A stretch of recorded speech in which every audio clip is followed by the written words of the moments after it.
हर हर महादेव। प्यारे मित्रों, इस वीडियो में आप जानेंगे माता सीता को किस पाप की सजा मिली थी। रामायण की कथा तो सभी ने सुनी या पढ़ी होगी, जिसमें श्री राम और माता सीता के जीवन से जुड़े पहलुओं को दिखाया गया है।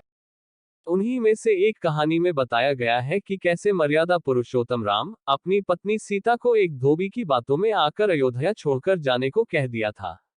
लेकिन क्या आपको पता है कि वो धोबी के रूप में जन्मा एक पक्षी था, जिसके श्राप की वजह से ही माता सीता को वन में भटकना पड़ा था। जी हाँ, आपने सही सुना, माता सीता को श्राप मिला था।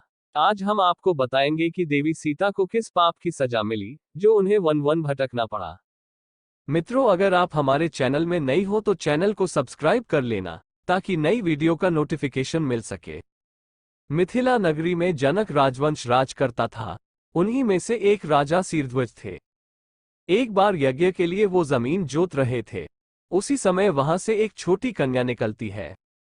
इस सुंदर कन्या को देखकर राजा को बहुत खुशी हुई।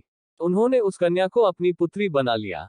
उसका नाम सीता रखा। एक दिन सीता अपनी सहेलियों के साथ बगीचे में खेल रही थी। वहां उन्हें एक तोते का जोड़ा दिखाई दिया, जो बहुत ही खूबसूरत था। वे दोनों पक्षी एक पर्वत की चोटी पर बैठकर बातें कर रहे थे। पृथ्वी पर श्री राम नाम से विख्यात एक बड़े सुंदर राजा होंगे। उनकी महारानी का नाम सीता होगा। श्री राम सीता के साथ कई वर्षों तक राज्य करेगी। धन्य है वे जानकी देवी और धन्य है वे श्री राम। तोते की ऐसी बातें सुनकर सीता ने सोचा कि ये दोनों तो मेरे ही बारे में बातें कह रहे हैं। इन्हें पकड़कर मैं इनसे अपने जीवन से जुड़ी सारी बातें पूछ सकती हूँ।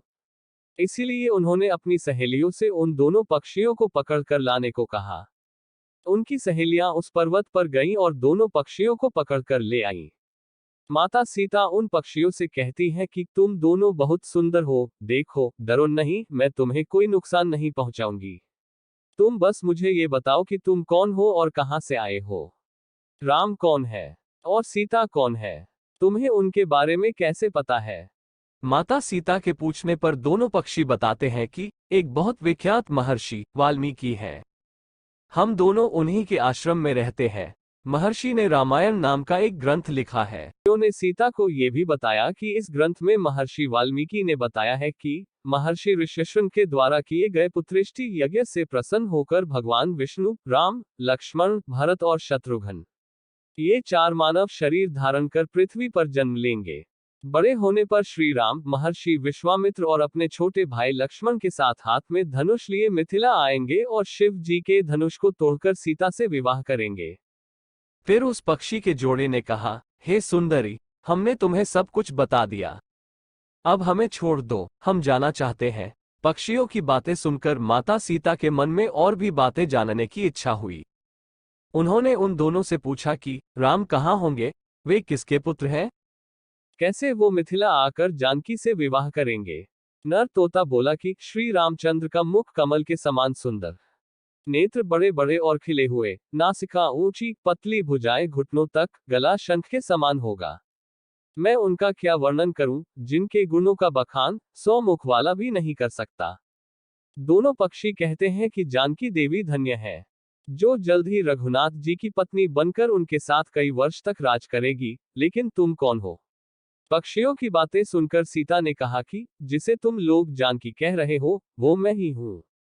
माता सीता उन्हें कहती हैं कि मैं तुम दोनों को तभी छोड़ूंगी जब श्री राम यहाँ आकर मुझसे विवाह करेंगे, तब तक तुम दोनों आराम से मेरे घर में रह सकते हो।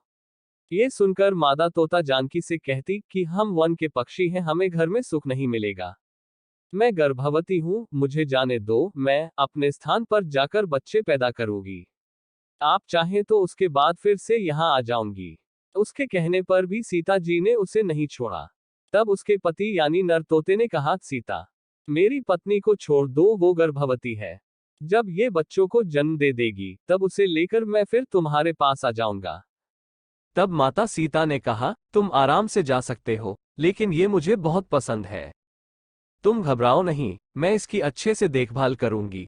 जब सीता ने उस मादा तोते को छोड़ने से मना कर दिया, तब वो पक्षी दुखी हो गया।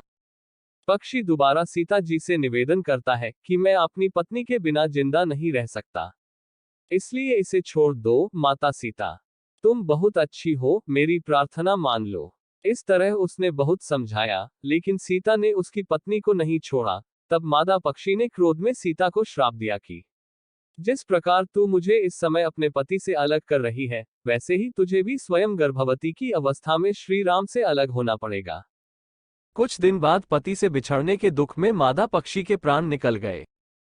पत्नी की मौत हो जाने पर नर पक्षी दुखी हो गया।